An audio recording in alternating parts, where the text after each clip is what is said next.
할아버지, 그 땅 1억을 준대도 팔지 마세요. 마을 회관 한복판 14살 소년이 외칩니다. 쟤 왜 저런데? 농사도 안 되는 똥땅을 5천만 원만 줘도 감지덕지지. 학교에서 흙만 판다고 놀림받던 그 애가 드디어 미쳐버린 거 아니냐며 마을 사람들이 비웃습니다. 5천만 원도 큰 돈인데 1억을 줘도 팔지 말라뇨. 본부장님, 5천에 이 땅 넘기면 제 빚 1억 까주시는 거 확실한 거죠? 도박빚에 찌든 조카와 대기업 본부장이 짜고 8순 넘은 할아버지를 속이려 합니다. 할아버지 손에 들린 도장이 계약서에 닿기 1초 전. 이 소녀는 이 계약을 왜 필사적으로 막아서는 걸까요? 모두가 똥땅이라고 무시하던 그 자갈밭에 도대체 무슨 비밀이 숨어 있는 걸까요? 봄날 인생 채널을 찾아주신 여러분 감사합니다. 이야기 재미있게 들어주시고 좋아요 한번 눌러주세요. 그럼 사연 시작하겠습니다.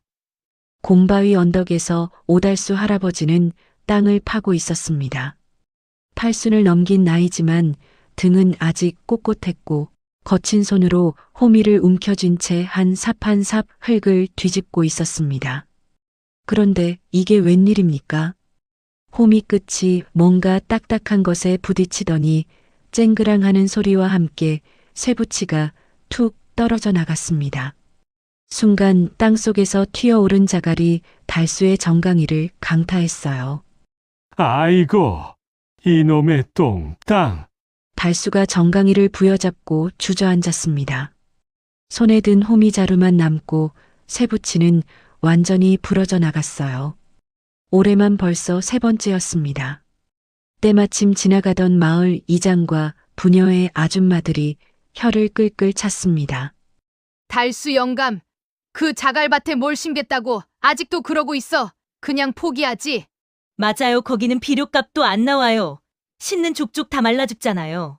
사람들의 비웃음이 귓가를 때렸지만 달수는 아무 말도 하지 못했습니다. 사실이었으니까요. 이 땅은 대대로 물려받은 조상님 땅이었지만 농사는커녕 풀 한 폭이 제대로 자라지 않는 자갈밭이었습니다. 모종을 심으면 뿌리가 삶아진 것처럼 익어서 죽었고 씨를 뿌리면 싹도 나지 않았어요. 달수는 천천히 몸을 일으켜 언덕 아래 자기 집을 바라봤습니다. 낡은 슬레이트 지붕은 군데군데 녹이 슬어 구멍이 났고 비만 오면 방 안에 빗물이 똑똑 떨어졌습니다. 부엌 한 구석에 놓인 쌀독은 바닥이 훤히 보일 정도로 비어 있었고 장롱 서랍에는 꼬깃꼬깃한 1,000원짜리 지폐 몇 장이 전부였죠. 그리고 그 낡은 집 마루에는 14살 손자 시우가 앉아 있었습니다. 발에 신은 운동화는 앞코가 찢어져 양말이 빼꼼 보였고 교복 바지는 기장이 짧아 발목이 훤히 드러났습니다. 달수의 가슴이 먹먹하게 조였습니다. 아들은 교통사고로 세상을 떠났고 며느리는 가난을 견디지 못해 도망갔습니다. 이제 이 세상에 남은 혈육이라곤 저 아이 하나뿐이었어요. 할아버지, 물 드세요. 시우가 마당을 가로질러 물컵을 들고 왔습니다. 달수는 손자의 얼굴을 보고 있자니 자꾸만 미안한 마음이 북받쳐 올랐습니다. 바로 그때 승용차 엔진 소리가 조용한 마을의 정적을 깼어요. 흙먼지를 일으키며 검은색 외제 세단이 달수의 집 앞에 멈춰 섰습니다. 이 가난한 시골 마을에서는 보기 힘든 차였습니다. 차 문이 열리고 한 남자가 내렸습니다. 명품 로고가 박힌 짝퉁 티셔츠에 금목걸이를 두르고 선글라스를 낀 50대 중반의 사내였습니다. 사내의 얼굴을 확인한 달수 할아버지는 깜짝 놀랐어요. 필구야. 삼촌, 오필구. 달수의 오촌 조카였습니다. 10년 전 돈을 빌려달라고 찾아왔다가 거절당한 뒤 연락이 끊겼던 사람. 필구가 헐레벌떡 달려와 달수의 손을 와락 붙들었습니다. 눈가에는 금세라도 눈물이 글썽거렸습니다. 삼촌, 죄송해요. 그동안 연락도 못 드리고. 삼촌이 이렇게 고생하시는 줄 알았으면 진작 왔어야 했는데. 괜찮다. 그나저나 니는 잘 지냈나? 네. 삼촌 그리고 이제 삼촌 고생 끝났어요. 필구가 달수의 어깨를 탁탁 두드리며 환하게 웃었습니다. 삼촌. 제가 대박 건수를 물어왔어요. 이 쓰레기 같은 자갈밭 있잖아요? 필구가 언덕 위 달수의 밭을 손가락으로 가리켰습니다. 이 땅을 5천만 원에 사겠다는 분이 계십니다. 달수의 눈이 휘둥그레졌습니다. 5천만 원이라니. 농사도 안 되는 자갈밭이 5천만 원이라니요. 5천이면 시우대학까지 보내고도 남아요.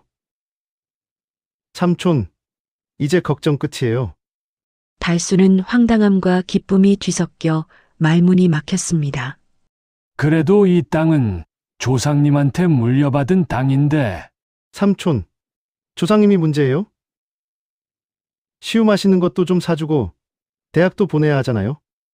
달수의 시선이 마루에 앉아있는 시우에게로 향했습니다. 구멍 난 운동화, 짧아진 교복 바지. 달수의 손이 미세하게 떨렸습니다. 필구는 그 틈을 놓치지 않았어요. 내일 대표님이 직접 오신대요. 계약하러요, 삼촌.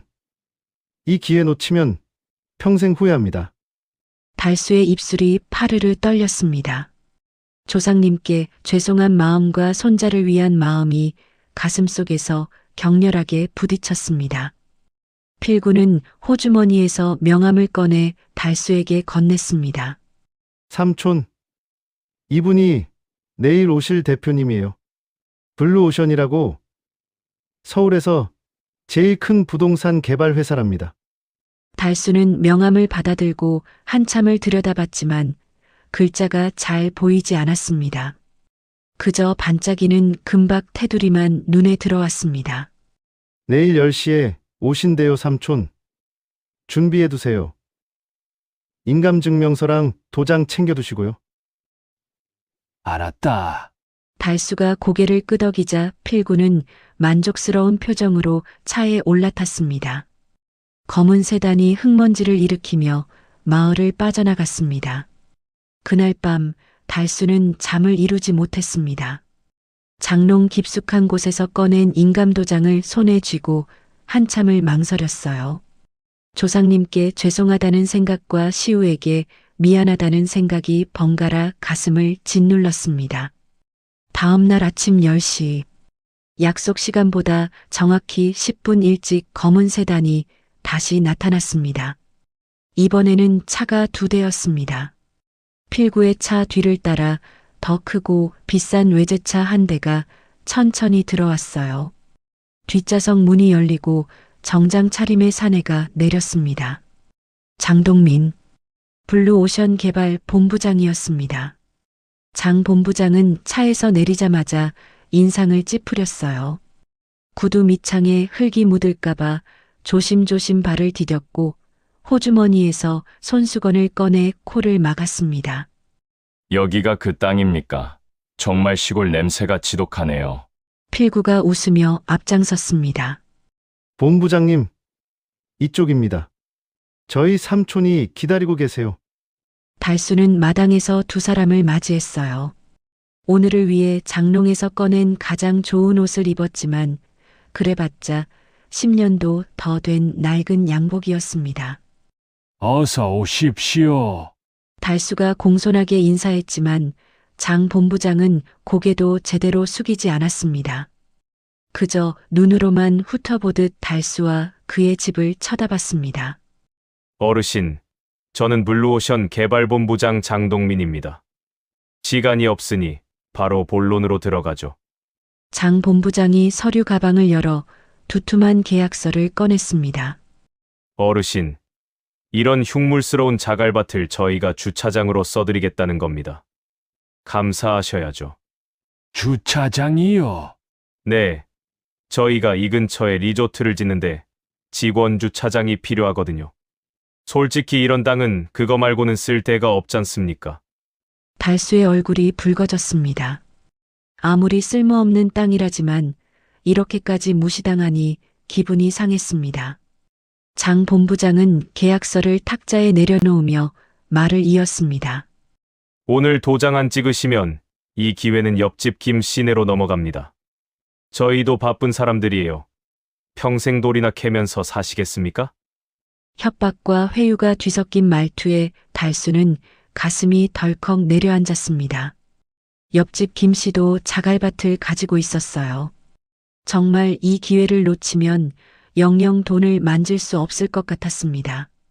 필구가 재빨리 달수의 팔을 붙잡고 구석으로 끌고 갔습니다. 두 사람은 장독대 뒤편으로 가서 속삭이듯 이야기를 나눴습니다. 삼촌, 기회는 지금뿐이에요. 저분 성격 까다로워서 한번 삐끗하면 그냥 가버려요. 그래도 말이야. 삼촌, 시우 생각 안 해요? 저렇게 거짓골로 키울 거예요? 애 기죽는 거 안 불쌍해요? 필구가 달수의 어깨를 움켜쥐며 목소리에 힘을 줬습니다. 달수는 마당 한쪽에 앉아있는 시우를 바라봤습니다. 구멍난 운동화를 신고 낡은 교복을 입은 손자의 모습이 눈에 들어왔어요. 다른 애들은 학원도 다니고 영어도 배우는데 시우는 뭐 하나 제대로 시켜준 게 없잖아요. 이 돈이면 시우 대학 보내고 유학도 보낼 수 있어요.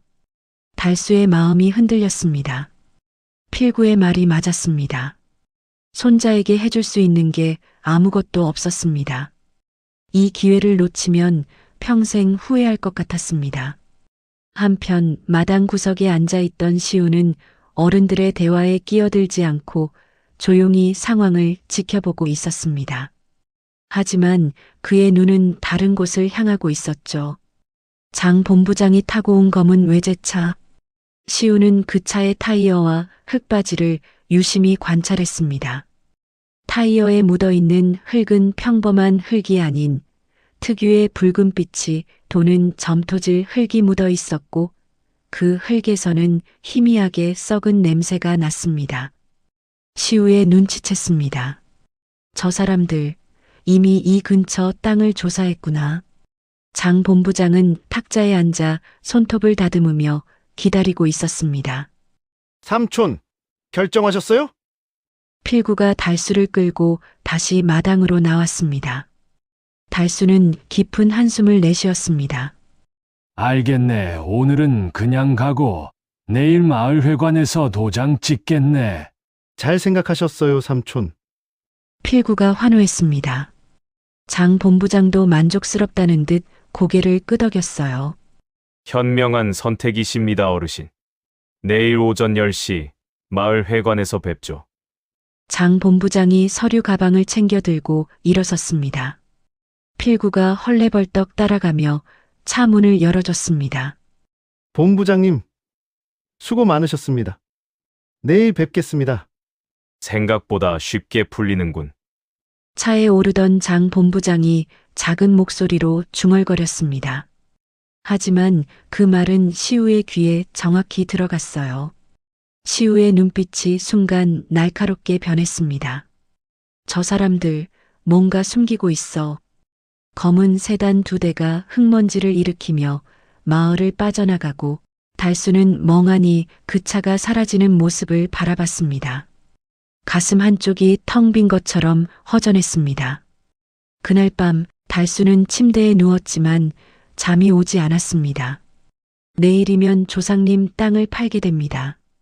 평생 지켜온 땅을 남에게 넘기는 것이 마음 한편으로는 아팠습니다. 자정이 넘어서 달수는 겨우 잠이 들었습니다. 그리고 새벽 2시쯤 시우가 방문을 조심스럽게 열고 밖으로 나옵니다. 손에는 온도계와 작은 삽 그리고 손전등이 들려 있었습니다. 시우는 자갈밭 한가운데에 무릎을 꿇고 앉아 삽으로 땅을 조금씩 파기 시작했습니다. 10cm, 20cm, 30cm. 시우는 파낸 흙에 손을 넣어봤습니다. 따뜻하다 못해 뜨거웠습니다. 여름도 아니고 한밤중인데도 땅속은 이상하게 뜨거웠어요. 시우는 온도계를 흙 속에 꽂았습니다. 10초쯤 지나자 온도계의 눈금이 올라가더니 35도를 가리켰습니다. 시우는 더 깊이 파기 시작했습니다. 50cm쯤 파들어가자 흙에서 희미하게 냄새가 났습니다. 썩은 달걀 냄새와 비슷했어요. 그리고 나서 시우는 귀를 땅에 바짝 갖다 대고 숨을 죽이고 집중했습니다. 콸콸콸. 멀리서 물 흐르는 소리가 희미하게 들렸습니다. 땅속 저 깊은 곳에서 뭔가가 흐르고 있었습니다. 시우는 천천히 고개를 들어 밤하늘을 바라봤습니다. 별들이 총총히 빛나고 있었습니다. 할아버지 땅은 분명히 똥땅이 아니야. 시우는 작게 중얼거리곤 다시 땅을 파기 시작했습니다. 다음 날 아침 시우는 학교에 갔지만 수업 시간 내내 교과서를 펴지 않았습니다. 대신 책상 서랍에서 꺼낸 주먹만 한 돌멩이를 만지작거리고 있었습니다. 회색빛 바탕에 하얀 무늬가 있는 화강암이었습니다. 담임 선생님의 꾸중이 떨어졌지만 시우는 돌을 손에서 놓지 않았어요. 쉬는 시간이 되자 아이들이 몰려들어 흙만 파는 도라이라며 놀렸습니다. 점심시간에도 운동장 가서 땅만 판다고 진짜 미친 거 아니냐고 수군댔습니다. 시우는 아무 대꾸도 하지 않았습니다. 그저 묵묵히 자기 자리에 앉아 돌을 관찰할 뿐이었죠. 돌의 결을 손가락으로 훑고 햇빛에 비춰보고 냄새까지 맡았습니다. 아이들은 곧 시우에게 관심을 끊고 자기들끼리 놀러 갔어요. 시우는 익숙하다는 듯 혼자 남아 있다가 방과 후 집으로 돌아왔습니다. 구멍난 운동화를 끌며 마당에 들어서니 달수 할아버지가 장독대에 앉아 있었습니다. 학교 이야기를 묻는 할아버지 앞에서는 환하게 웃었어요. 학교에서는 한 번도 짖지 않았던 표정이었죠. 시우는 방으로 들어가 가방을 내려놓고 책상 서랍을 열었습니다. 서랍 안에는 교과서 대신 온갖 종류의 돌멩이들이 가득 차 있었습니다. 화강암, 현무암, 석회암, 응회암. 시우가 몇 년에 걸쳐 모은 암석 표본들이었습니다. 시우의 방 벽면에는 손으로 그린 지질도가 빼곡히 붙어 있었습니다. 마을 주변 땅의 지층 구조, 암석 분포도, 지하수 흐름 예상도, 학원 한 번 다니지 못한 14살 소년이 혼자 힘으로 그린 그림들이었습니다. 책상 위에는 낡은 공책 10권이 차곡차곡 쌓여 있었습니다. 표지에는 곰바위 관찰 일지라고 빨간 펜으로 쓰여 있었어요. 시우는 그중 가장 최근 것을 펼쳤습니다. 1월 15일, 영하 10도. 다른 집 마당은 눈이 쌓였는데 우리 집 마당만 눈이 녹아 있음. 땅에서 열이 올라오는 것으로 추정. 2월 3일, 고추 모종 10개 심음. 일주일 후 모두 뿌리가 갈색으로 변하며 죽음. 뿌리를 만져보니 마치 뜨거운 물에 데친 것처럼 물렁물렁함. 3월 20일, 비 온 다음 날, 마당에서 썩은 냄새가 남. 마을 사람들은 거름 냄새라고 하지만 거름에서는 이런 냄새가 나지 않음. 화산지대에서 나는 냄새와 유사함. 5월 7일, 집 뒤편 우물물 온도 측정. 섭씨 38도. 일반 지하수는 15도 안팎인데 비정상적으로 높음. 지하에 열원이 있는 것으로 추정. 시우는 공책을 덮고 창밖을 바라봤습니다. 언덕 위 자갈밭이 보였습니다. 사람들은 저 땅을 똥땅이라고 불렀습니다. 하지만 시우는 알고 있었습니다. 저 땅 밑에는 분명 뭔가 특별한 것이 있다는 것을. 문득 어린 시절 기억이 떠올랐습니다. 시우가 5살 때 부모님이 돌아가시고 얼마 지나지 않았을 무렵 어린 시우는 밤마다 울었습니다. 엄마 아빠를 찾으며 울부짖었죠. 그때마다 달수는 어린 손자를 등에 업고 마당을 빙빙 돌며 자장가를 불러줬습니다. 목소리는 늘 떨렸습니다. 손자를 달래면서도 자신이 먼저 울컥했으니까요. 그 따뜻한 등, 그 거친 손, 그 떨리는 목소리를 시우는 평생 잊을 수 없었습니다. 똑똑. 문을 두드리는 소리에 시우는 정신을 차렸습니다. 달수 할아버지가 김이 모락모락 나는 찐 감자를 들고 들어왔습니다. 배고플 텐데 이거라도 먹어라. 시우가 감자를 받아들자 달수는 시우의 책상을 둘러봤습니다. 벽에 붙은 지질도들, 서랍에 가득한 돌멩이들, 그리고 빼곡히 적힌 관찰일지. 손자가 뭘 공부하는지 정확히는 몰랐지만 열심히 한다는 것만은 알았습니다. 그것만으로도 가슴이 뿌듯했습니다. 시우야, 내일 땅 팔면 우리 시우 새 운동화부터 사자. 그리고 학원도 보내주고 하고 싶은 것 다 시켜줄게. 달수의 목소리가 기대감에 떨렸습니다. 평생 손자에게 해주지 못했던 것들이 미안했습니다. 시우는 감자를 먹다 말고 할아버지를 올려다봤습니다. 할아버지의 주름진 얼굴에는 미안함과 기대가 뒤섞여 있었습니다. 시우의 가슴이 아팠습니다. 할아버지는 손자를 위해 조상님 땅까지 팔려고 하고 계셨습니다. 하지만 저 사람들은 할아버지를 속이고 있었던 거죠. 할아버지, 저는 할아버지랑 함께 있는 게 제일 좋아요. 새 운동화 같은 거 없어도 괜찮아요.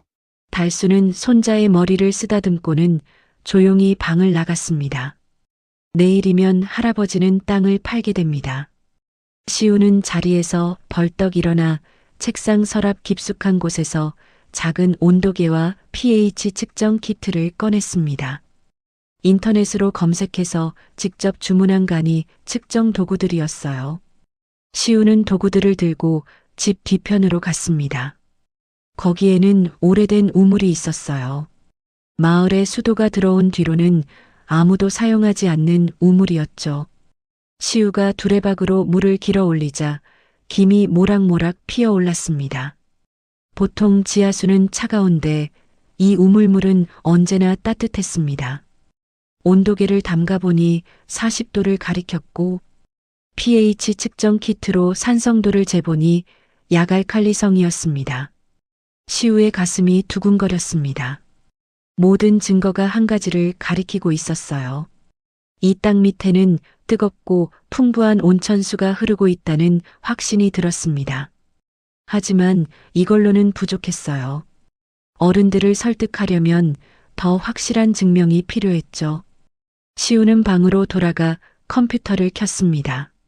그리고 예전에 인터넷 과학 커뮤니티에서 알게 된 지질자원연구소 송 박사의 이메일 주소를 찾았습니다. 시우는 키보드를 두드리기 시작했어요. 박사님, 저는 시골 마을에 사는 중학생입니다. 저희 집 땅에 대해 급히 여쭤볼 게 있습니다. 시우는 지난 3년간 기록한 관찰일지 사진들을 첨부했습니다. 온도 측정 기록, pH 수치, 식물이 죽은 사진, 우물물의 성분 분석 결과까지. 내일 오전 10시까지 답변 주시면 정말 감사하겠습니다. 시간이 없어요. 제발 도와주세요. 시우는 떨리는 손으로 전송 버튼을 눌렀습니다. 이메일이 전송되었다는 메시지가 떴습니다. 송 박사가 답장을 해줄지, 할아버지를 막을 수 있을지 아무것도 확실하지 않았습니다. 하지만 한 가지는 확실했습니다. 시우는 할아버지가 속는 것을 그냥 두고 볼 수 없었습니다. 꼭 막아야 해. 시우는 작게 중얼거리며 주먹을 쥐었습니다. 그날 밤 달수는 잠을 이루지 못했어요. 침대에 누워 천장을 바라보다가 벌떡 일어나 장롱을 열더니 깊숙한 곳에서 낡은 보자기에 쌓인 인감도장을 꺼냈습니다. 달수 할아버지의 아버지께서 물려주신 도장이었어요. 이 도장을 찍으면 대대로 이어온 땅이 남의 손에 넘어갑니다. 달수는 도장을 손에 쥐고 한참을 망설였어요. 아버님, 죄송합니다. 물려주신 땅 팔아서 우리 시우 대학도 보내고 사람답게 키우겠습니다. 작게 중얼거리는 달수의 목소리가 어둠 속에서 떨렸습니다. 바로 그때 대문 밖에서 비틀거리는 발소리가 들렸습니다. 삼촌, 삼촌 계세요? 필구의 목소리였습니다. 술에 취한 듯 혀가 꼬인 목소리였어요. 달수가 대문을 열자 필구가 마당으로 비틀거리며 들어왔습니다. 얼굴이 벌겋게 달아올라 있었고 술 냄새가 진동했습니다. 삼촌, 내일이면 부자예요, 부자. 5천만 원이면 엄청난 거예요. 서류는 준비해 놓으셨죠? 그래, 준비해 두었다. 필구가 달수의 어깨를 툭툭 치며 웃었습니다. 그러면서 슬쩍슬쩍 집안을 둘러봤습니다. 장롱 위치, 서랍장 위치, 집문서를 보관할 만한 곳들을 눈으로 훑었어요. 너 술 많이 먹었구나.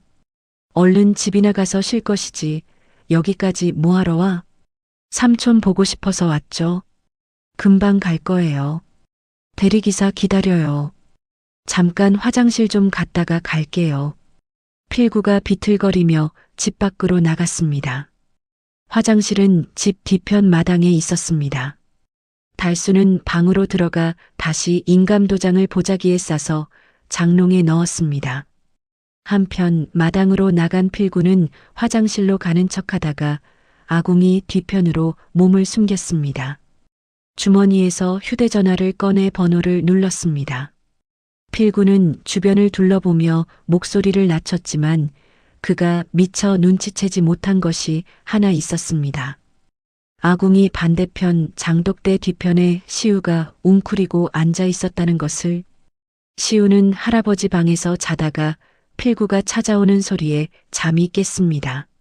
뭔가 수상한 기운을 느낀 시우는 몰래 뒤를 밟았습니다. 그리고 지금 장독대 뒤에서 숨을 죽이고 있었습니다. 필구의 통화가 시작되었습니다. 예, 본부장님, 저 필구입니다. 네네. 늙은이는 완전히 속았습니다. 주차장인 줄 알고 있어요. 내일 아침 10시에 도장 찍기로 했습니다. 시우의 심장이 쿵쿵 뛰었습니다. 속았다니. 주차장이 거짓말이었던 거죠. 5천에 땅 넘기면 제 빚 1억 까주시는 거 확실하죠? 본부장님, 저 진짜 빚쟁이들한테 쫓기고 있어요. 이번에 안 되면 전 죽습니다. 필구의 목소리에서 절박함이 묻어났습니다. 시우는 주먹을 꽉 쥐었습니다. 네네. 걱정 마세요. 늙은이는 아무것도 모릅니다. 내일 아침이면 깔끔하게 정리됩니다. 필구가 낄낄거리며 웃었고 그 웃음소리가 시우의 귀에 비수처럼 꽂혔습니다. 네, 알겠습니다. 내일 10시 마을회관에서 뵙겠습니다. 네, 제가 확실하게 도장 찍게 만들겠습니다. 감사합니다, 본부장님. 통화가 끊어졌습니다. 필구는 휴대전화를 주머니에 넣고 다시 한번 둘러보고는 휘파람을 불며 화장실로 갔어요. 그리고 잠시 후 집으로 돌아와 달수에게 인사를 하고는 차를 몰고 떠났습니다. 시우는 장독대 뒤에서 한참을 움직이지 못했어요. 분노 때문에 온몸이 부들부들 떨렸습니다. 할아버지를 완전히 속이고 있었습니다. 주차장으로 쓸 용도가 아니었던 거죠. 저 사람들은 다른 이유로 이 땅을 노리고 있었어요. 필구는 자기 빚을 갚기 위해 할아버지를 팔아넘기려고 한 거였죠. 시우는 당장이라도 할아버지께 달려가 모든 것을 말하고 싶었지만 발이 떨어지지 않았습니다. 확실한 증거가 없었기 때문에 자신이 밤중에 엿들은 통화 내용만으로는 부족했습니다. 필구는 발뺌할 것이고 장 본부장은 시침이 뗄 것입니다. 어른들은 14살 소년의 말을 믿지 않을 것입니다. 그리고 시우는 알고 있었습니다. 저 사람들이 이 땅을 노리는 진짜 이유를. 사실 시우는 3년 동안 이 땅을 관찰하고 있었습니다. 이 땅 밑에는 뭔가 특별한 것이 있다고 믿고 있었죠.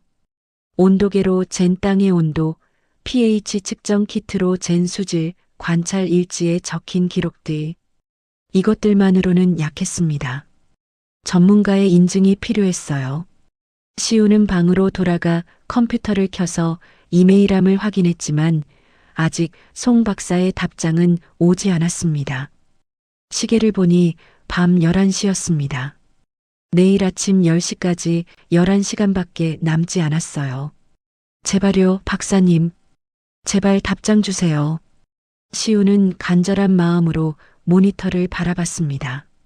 하지만 여전히 이메일함은 비어 있었습니다.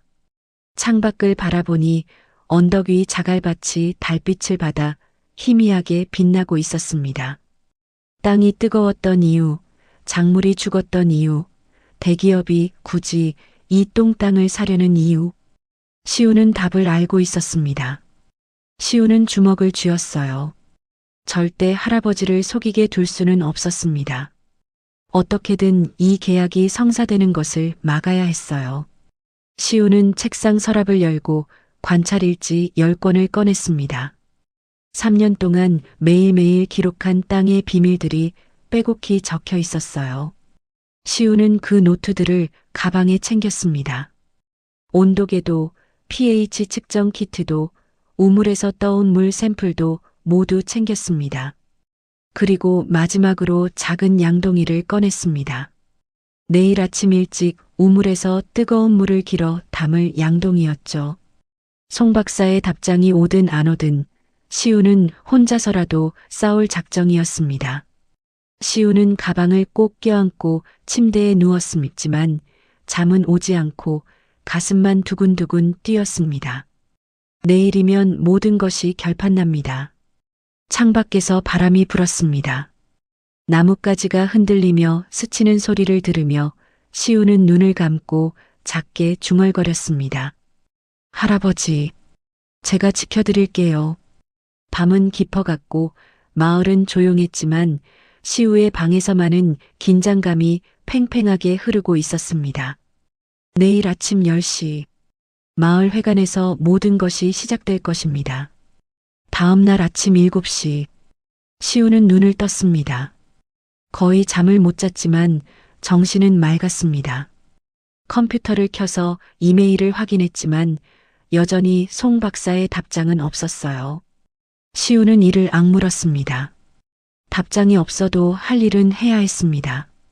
조용히 방문을 열고 들어가 보니 할아버지는 아직 주무시고 계셨습니다. 시우는 집 뒤편 우물로 가서 어젯밤 준비해둔 양동이에 뜨거운 물을 가득 떠담았습니다. 김이 모락모락 피어올랐어요. 그리고 마당으로 가서 삽을 들고 땅을 팠습니다. 50cm쯤 파들어가자 흙에서 이상한 냄새가 났습니다. 그 흙을 비닐봉지에 담아 온도계를 꽂아보니 43도를 가리켰습니다. 땀이 줄줄 흘렀지만 손을 멈출 수 없었습니다. 증거를 모아야 했으니까요. 한편 마을 회관 앞은 이른 아침부터 분주했습니다. 마을 이장과 부녀의 사람들이 나와서 회관 입구를 청소하고 의자를 배치하고 현수막까지 걸었어요. 블루 오션 리조트 투자 유치 환영이라고 빨간 글씨로 크게 쓰인 플래카드가 바람에 펄럭였습니다. 오늘 우리 마을에 경사가 나네. 달수 영감이 땅 팔면 우리 마을도 덩달아 땅값 오르는 거 아니가? 마을 사람들은 들떠서 수군댔습니다. 가난한 시골 마을에 대기업이 들어온다는 소식에 모두 기대에 부풀어 있었죠. 오전 9시, 달수는 집에서 옷을 갈아입고 있었습니다. 10년도 더 된 낡은 양복이었지만 그에게는 가장 좋은 옷이었습니다. 거울 앞에 서서 넥타이를 매는 손이 떨렸습니다. 시우야, 할애비 나간다. 달수가 시우를 불렀지만 대답이 없었습니다. 방문을 열어보니 시우는 이미 학교에 간 것 같았습니다. 책가방이 없었으니까요. 달수는 한숨을 내쉬었습니다. 손자에게 인사도 못하고 가는 것이 마음에 걸렸습니다. 하지만 시우를 위한 일이었습니다. 달수는 인감도장을 주머니에 넣고 집을 나섰습니다.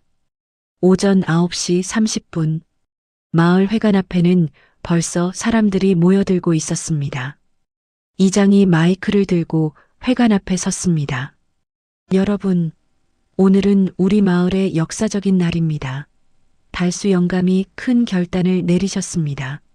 마이크에서 삑삑 소리가 났지만 이장은 신이 나서 계속 떠들었습니다. 블루오션이라는 큰 회사에서 우리 마을에 투자를 한답니다. 앞으로 우리 마을도 발전할 겁니다. 마을 사람들이 박수를 쳤습니다. 축제 분위기였습니다. 오전 9시 50분, 달수 할아버지가 회관 앞에 도착했습니다. 떨리는 걸음으로 회관 문을 열고 들어서자 마을 사람들이 일제히 박수를 보냅니다. 달수 형님 덕분에 우리 마을 땅값 오르겠어요. 형님 덕분에 우리 마을도 이제 돈 좀 벌어보겠어. 사람들의 칭찬과 박수가 쏟아졌지만 달수의 표정은 밝지 않았어요. 억지로 미소를 지으며 자리에 앉았습니다. 바로 그 시각, 시우는 학교에 가지 않고 집 마당에서 땀을 뻘뻘 흘리며 땅을 파고 있었습니다. 교복은 진흙투성이가 되었고 손은 물집이 잡혔지만 멈출 수는 없었습니다. 흙 샘플, 물 샘플, 온도 기록, 관찰 일지, 모든 증거를 배낭에 넣고 마지막으로 우물에서 뜨거운 물을 가득 담은 양동이를 들었습니다. 시우는 시계를 봤습니다. 9시 55분. 회관까지 뛰어가면 딱 맞을 것 같았어요. 시우는 양동이를 들고 집 대문을 나섰습니다. 오전 10시 정각. 회관 밖에서 고급 세단 엔진 소리가 들렸습니다. 장 본부장이 도착한 것입니다. 장 본부장은 정장 차림으로 회관에 들어왔습니다. 금태 안경을 고쳤으며 주변을 훑어봤습니다. 시골 회관의 낡은 시설들이 눈에 거슬렸지만 내색하지 않았습니다. 어르신, 오래 기다리셨습니다. 장 본부장이 형식적으로 인사를 건넸습니다. 그리고 서류 가방을 열어 두툼한 계약서를 꺼내 탁자에 올려놓았어요. 자, 여기 인감만 찍으시면 바로 입금 처리됩니다. 5천만 원, 큰 돈이죠? 달수는 계약서를 내려다봤습니다.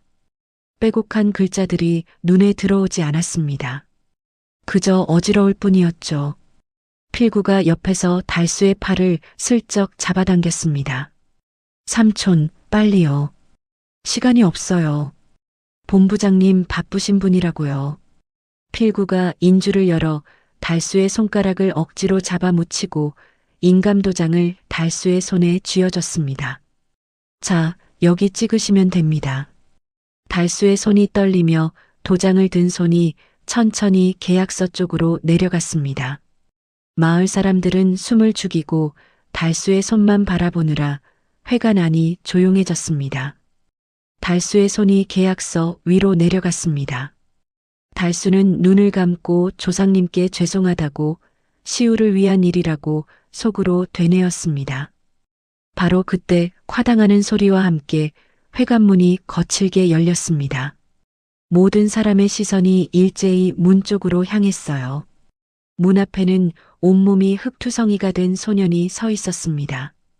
땀과 진흙으로 범벅이 된 얼굴, 거친 숨소리, 그리고 손에 든 커다란 양동이. 안 돼요. 시우의 외침이 회관 안에 울려 퍼졌습니다. 시우는 회관 안으로 뛰어들었어요. 양손에 든 양동이가 찰랑거렸습니다. 달수가 깜짝 놀라 시우를 불렀지만 시우는 대답할 겨를이 없었습니다. 할아버지의 손에 든 도장이 계약서에 거의 닿으려 하고 있었으니 1초도 지체할 수 없었어요. 시우는 탁자를 향해 달려가 들고 있던 양동이를 힘껏 들어 올렸습니다. 필구가 막으려 했지만 이미 늦었습니다. 철서? 양동이 속 물이 계약서 위로 쏟아졌습니다. 김이 모락모락 나는 뜨거운 물이 계약서를 적셨고 탁자 위를 타고 흘러내렸습니다. 물은 계약서뿐만 아니라 장 본부장의 정장 바지와 구두까지 흠뻑 적시고 말았어요. 장 본부장이 비명을 지르며 뒤로 물러섰고 계약서는 물에 젖어 글씨가 번지기 시작했습니다. 회관 안이 순식간에 아수라장이 되었고 마을 사람들이 웅성거렸어요. 필구의 얼굴이 새빨개지며 눈에 핏발이 섰습니다. 1억 원 빚을 갚을 수 있는 기회가 한순간에 물거품이 되는 순간이었죠. 필구가 소리를 질렀습니다. 저주에 가까운 욕설이 쏟아졌습니다. 달수가 벌떡 일어나 손자를 끌어안았습니다. 시우를 지키기 위해서요. 장 본부장은 젖은 바지를 털어내며 분노를 참지 못했습니다. 명품 정장이 물에 젖어 얼룩이 졌었고 구두도 흠뻑 젖었습니다. 주머니에서 휴대전화를 꺼내며 소리쳤습니다. 이게 무슨 행패입니까? 계약 파기하겠습니다. 위약금 물릴 겁니다. 마을 사람들이 수군거렸습니다. 저 애 때문에 달수 영감 큰일 났다고, 원래 좀 이상한 애였다고 비난이 쏟아졌습니다. 하지만 시우는 신경 쓰지 않았습니다. 시우는 배낭을 단단히 껴안고 회관 앞 모든 사람을 둘러봤습니다. 장 본부장, 필구, 이장, 마을 사람들, 그리고 할아버지. 시우는 깊게 숨을 들이마시고 또랑또랑한 목소리로 외쳤습니다. 할아버지, 이 땅 5천만 원짜리 아니에요. 1억을 준다고 해도 절대 팔면 안 돼요. 회관 안이 조용해지고 모두가 시우를 쳐다봤습니다. 순간 회관 안이 웅성거렸고 사람들이 비웃기 시작했습니다. 저 애가 돌이라도 먹었냐고, 드디어 미쳤다고, 농사도 안 되는 자갈밭이 1억이라니, 학교에서 흙 파먹더니 진짜 정신이 나갔다고 조롱이 쏟아졌습니다. 하지만 시우는 흔들리지 않았습니다. 오히려 더 큰 목소리로 외쳤습니다. 정말이에요. 이 땅은 똥땅이 아니에요. 시우의 목소리가 떨렸습니다. 분노 때문이었습니다. 억울함 때문이었습니다. 하지만 무엇보다 할아버지를 지켜야 한다는 간절함 때문이었죠. 저 사람들이 거짓말하고 있어요. 할아버지를 속이고 있다고요. 회관 안의 웃음소리가 더 커졌습니다. 장 본부장은 어이없다는 표정으로 고개를 저었습니다. 필구는 창피함과 분노가 뒤섞인 얼굴로 시우를 노려봤습니다. 하지만 시우는 멈추지 않았습니다. 시우는 배낭을 열어 흙 묻은 온도계를 꺼내 들었어요. 미친 거 아니에요. 할아버지 땅은 똥땅이 아니라 보물 땅이에요. 시우가 온도계를 높이 치켜들었습니다. 눈금은 45도를 가리키고 있었습니다. 방금 우리 집 마당 1m 파고 잰 거예요. 45도. 땅속은 시원해야 정상인데 왜 이렇게 뜨거울까요? 마을 사람들이 웅성거렸습니다. 시우의 말에 뭔가 이상하다는 생각이 들기 시작한 거죠. 그 말에 장 본부장이 비웃었습니다. 그게 뭐가 이상한데요? 이 동리가 원래 지열이 좀 높은 곳입니다. 지질학적으로 흔한 현상이에요. 하지만 시우는 물러서지 않았습니다. 그럼 이건 어떻게 설명하실 건가요? 시우가 탁자 위에 쏟아졌던 물을 손가락으로 찍어 냄새를 맡더니 주변 사람들에게 말했습니다. 이장님, 아까 제가 뿌린 물 냄새 맡아보세요. 썩은 달걀 냄새 안 나요? 이장이 코를 킁킁거리자 다른 사람들도 따라서 냄새를 맡았습니다. 진짜 이상한 냄새가 나네.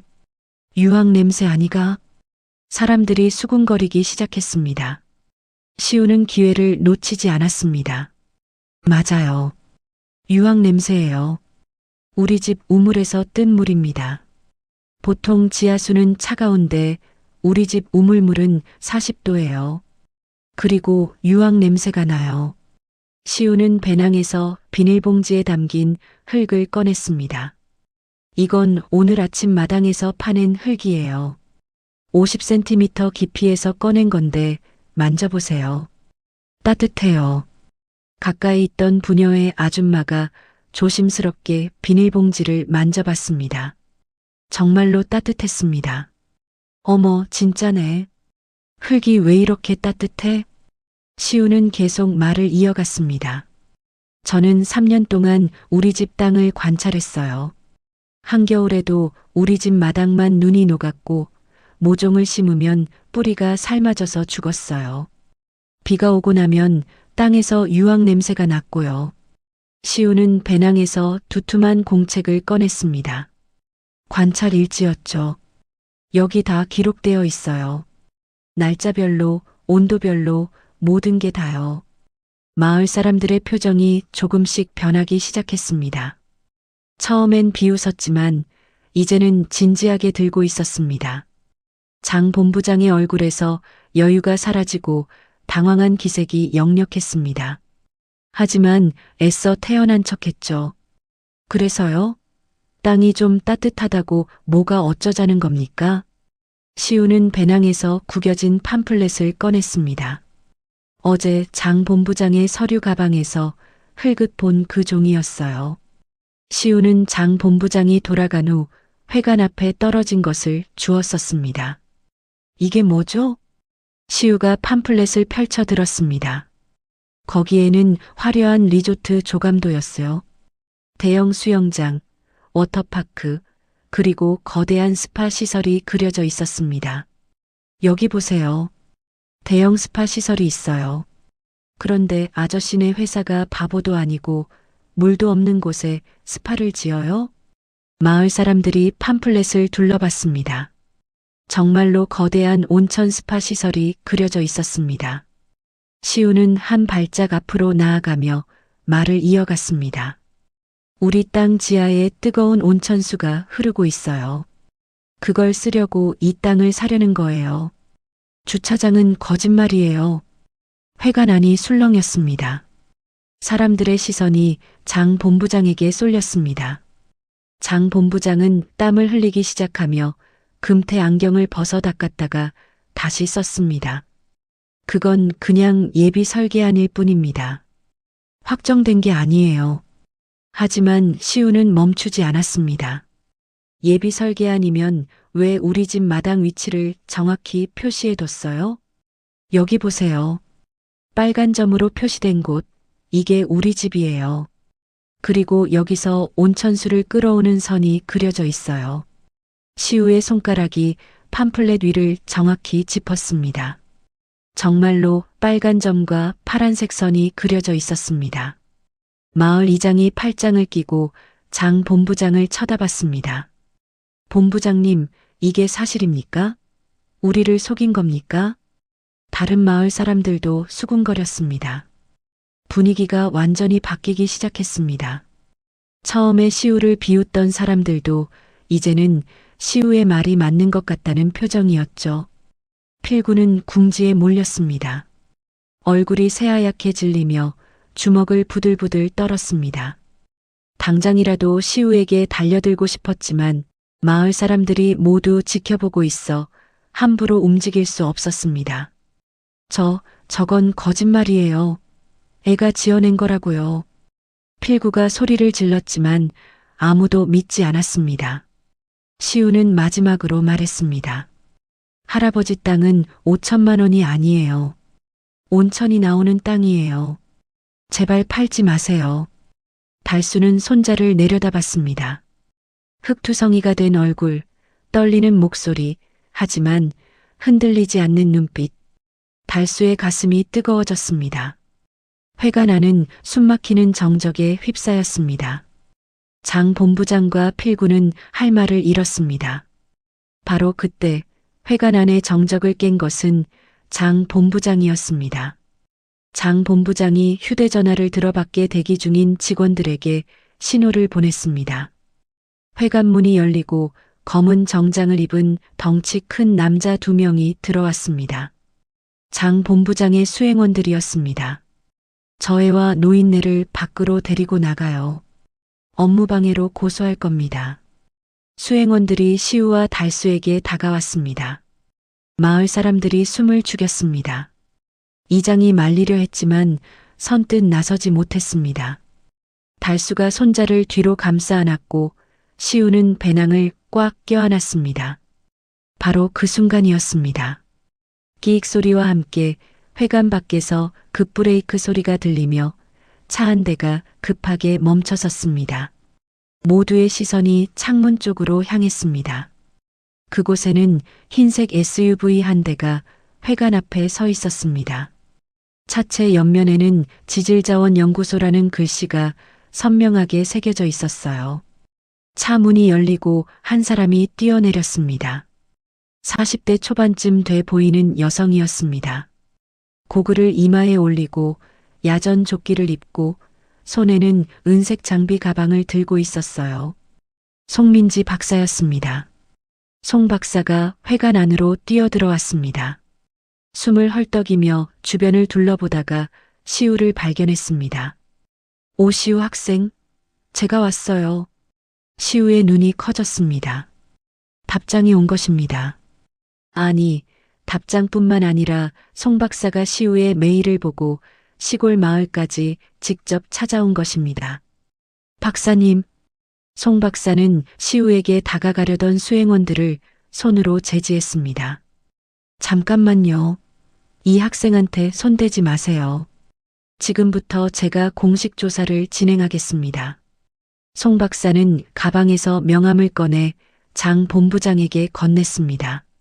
지질자원연구소 수석연구원 송민지입니다. 이 학생이 보내온 데이터를 검토했는데 중대한 지질학적 발견 가능성이 있어서 긴급 출동했습니다. 장 본부장의 얼굴이 굳었습니다. 예상치 못한 변수였습니다. 송 박사는 시우에게 다가갔습니다. 시우 학생, 샘플 가져왔어요? 시우가 고개를 끄덕이며 배낭을 열었습니다. 흙 샘플, 물 샘플, 관찰 일지를 꺼내 송 박사에게 건넸습니다. 송 박사는 탁자 위에 휴대용 성분 분석기를 펼쳤습니다. 노트북 크기만 한 기계였지만 화면과 각종 센서가 달려 있었어요.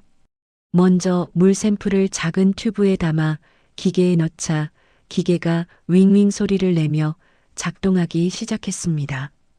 회관 안 모든 사람이 숨을 죽이고 지켜봤어요. 잠시 후 띠링하는 기계음과 함께 화면에 결과가 떴습니다. 송 박사가 화면을 들어 보였습니다. 숫자들과 그래프가 빼곡히 표시되어 있었습니다. 여기 수치를 보세요. 수온 42도, pH 7.8, 유황 성분 148ppm, 탄산 성분 812ppm, 라듐까지 미량 검출됩니다. 마을 사람들은 무슨 말인지 잘 몰랐지만 송 박사의 진지한 표정에서 뭔가 대단한 것임을 느꼈습니다. 송 박사가 계속 설명했습니다. 이건 단순한 지하수가 아닙니다. 지하 300m 깊이 안반층에서 솟아오르는 천연 탄산 온천수입니다. 회관 안이 웅성거렸습니다. 송 박사는 이번엔 흙 샘플을 분석했습니다. 온도를 재고 성분을 측정했습니다. 그리고 시우의 관찰 일지를 펼쳐봤어요. 3년간의 데이터가 완벽하게 일치합니다. 겨울철 지표면 온도 상승, 식물 뿌리 열 손상, 유황 냄새 발생 주기, 모든 게 지하 온천 존재를 가리키고 있어요. 송 박사가 장 본부장 쪽을 돌아봤습니다. 혹시 귀사에서 이 땅에 대한 지질 조사를 하셨나요? 장 본부장은 대답하지 못했습니다. 대답하면 거짓말이 들통날 것이고 대답하지 않아도 의심받을 것이었습니다. 송 박사는 다시 마을 사람들을 향해 말했습니다. 수량도 상당합니다. 제 추정으로는 하루 3,000톤 이상 나올 것 같습니다. 이 정도 수질과 수량이면 국내 온천 중에서도 최상급입니다. 이장이 물었습니다. 그럼 박사님, 이 땅이 얼마나 값어치가 있는 겁니까? 송 박사는 잠시 생각하다가 대답했습니다. 정확한 가치 산정은 추가 조사가 필요하지만 온천 개발권만 해도 수백억 원 단위입니다. 리조트까지 지으면 그 이상이고요. 부르는 게 값이라고 봐야죠. 회관 안이 술렁거렸습니다. 수백억? 달수의 똥땅이 수백억짜리 보물 땅이었다는 것입니다. 장 본부장의 얼굴이 당황해서 홍당무가 되었고 다리에 힘이 풀려 의자에 주저앉았습니다. 필구는 입을 벌린 채 멍하니 서 있었습니다.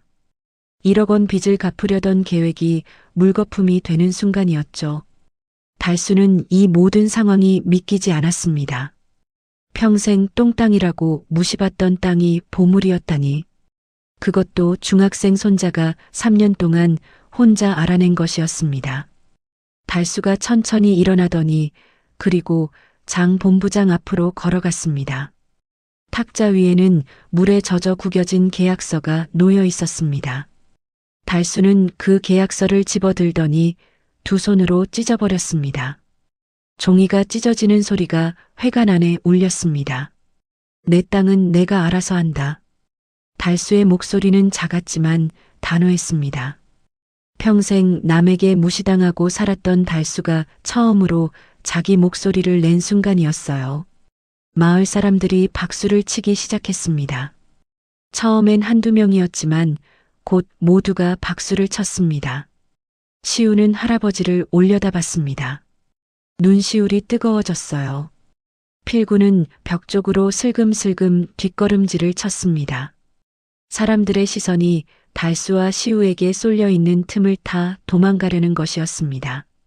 하지만 이장이 재빨리 회관문을 막아섰습니다. 어딜 도망가? 천하의 불효자놈. 평소 달수 할아버지를 무시하던 이장이었지만 지금은 달랐습니다. 조카가 삼촌을 속여 팔아넘기려 했다는 사실에 분노했습니다. 청년회장도 나서서 필구의 다른 쪽 길을 막았습니다. 필구는 궁지에 몰렸습니다. 저기요. 제가 뭘 잘못했다고. 필구가 변명하려 했지만 아무도 들어주지 않았습니다. 우리가 다 봤어. 네가 삼촌 땅 팔아서 빚 갚으려던 거. 수백억짜리 땅을 5천만 원에 넘기려 했잖아. 마을 사람들이 필구를 에워쌌고 필구는 더 이상 도망갈 곳이 없었습니다. 필구는 달수에게 달려가 바짓가랑이를 붙잡았습니다. 삼촌, 저 빚 때문에 죽게 생겨서 그랬어요. 진짜 빚쟁이들한테 쫓기고 있어요. 한 번만, 딱 한 번만 살려주세요.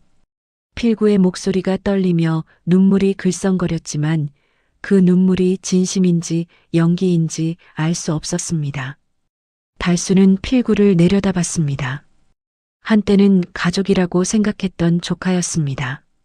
하지만 이 사람은 손자를 위협했고 자신을 속였습니다. 달수 할아버지의 눈에 눈물이 맺혔습니다. 배신감 때문이었죠. 하지만 동시에 단호함도 있었습니다. 돈 때문에 나를 속이려 들다니. 당장 나가. 달수의 목소리는 떨렸지만 단호했고 필구의 손을 뿌리쳤습니다. 필구는 바닥에 주저앉았습니다. 모든 것이 끝난 거였어요. 바로 그때 회관 밖에서 사이렌 소리가 들렸습니다. 송 박사가 도착하자마자 상황을 파악하고 경찰에 신고했던 것입니다. 사기 미수 혐의와 업무방해 혐의로요. 경찰관 2명이 회관 안으로 들어왔습니다. 송 박사가 상황을 설명했습니다. 장 본부장과 필구가 달수 할아버지를 속여 땅을 헐값에 사려 했다고 증거는 충분하다고 말했습니다. 경찰은 장 본부장과 필구에게 동행을 요청했습니다. 장 본부장은 변호사를 부르겠다고 버텼지만 소용없었습니다. 필구는 이미 기력을 잃어 고개를 떨구고 있었어요. 두 사람이 떠나고 마을 사람들이 회관 밖에 나와 그 모습을 지켜봤습니다.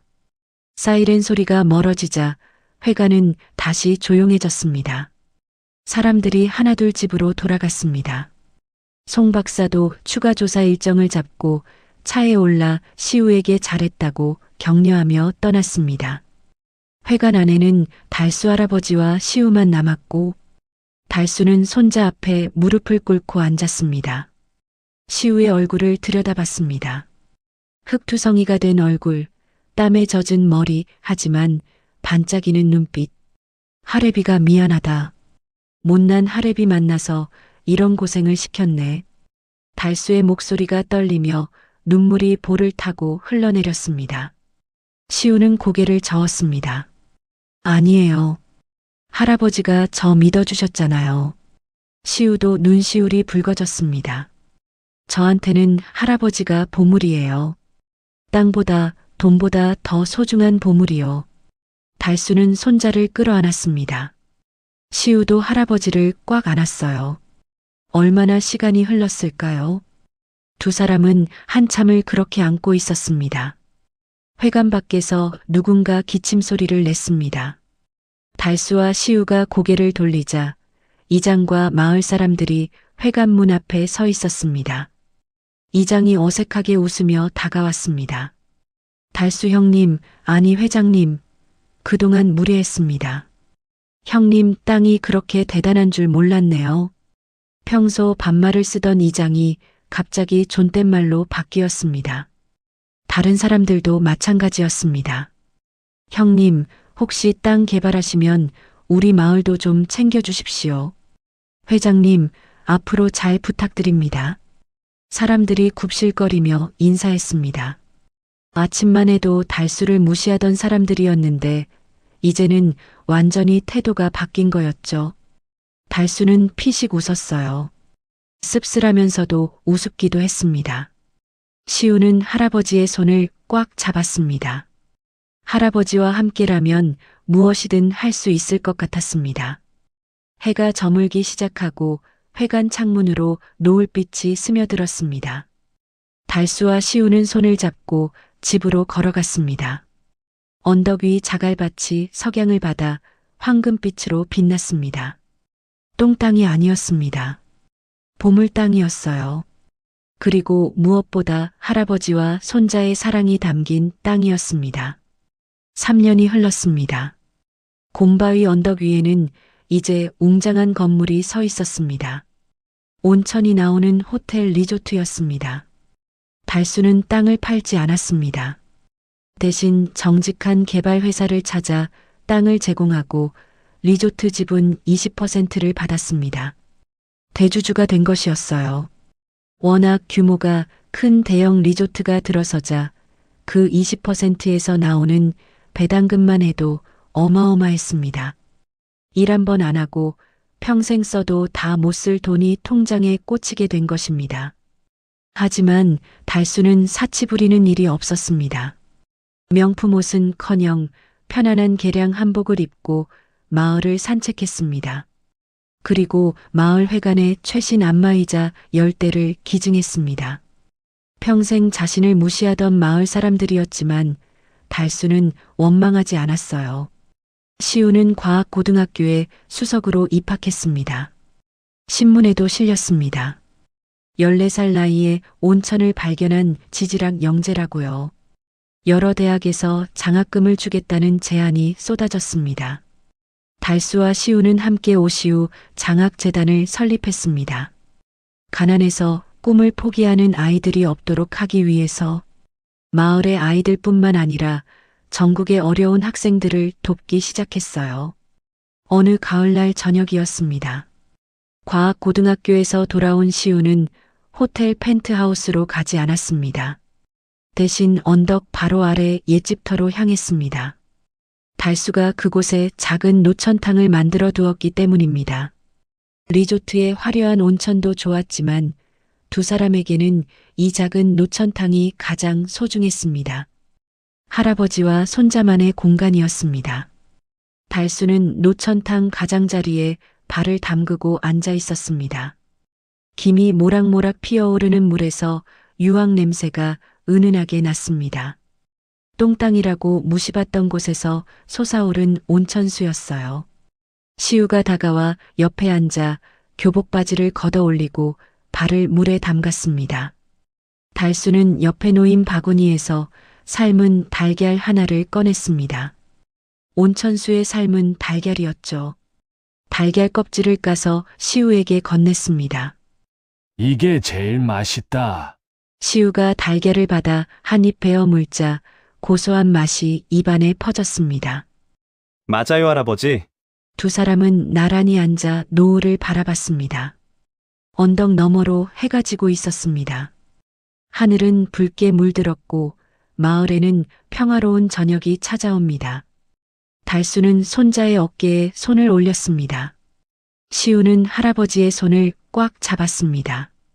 말은 필요 없었어요. 그저 이렇게 함께 있다는 것만으로도 충분했습니다. 사람들은 이 땅을 똥땅이라고 비웃었습니다. 돌밭이라고 무시했습니다.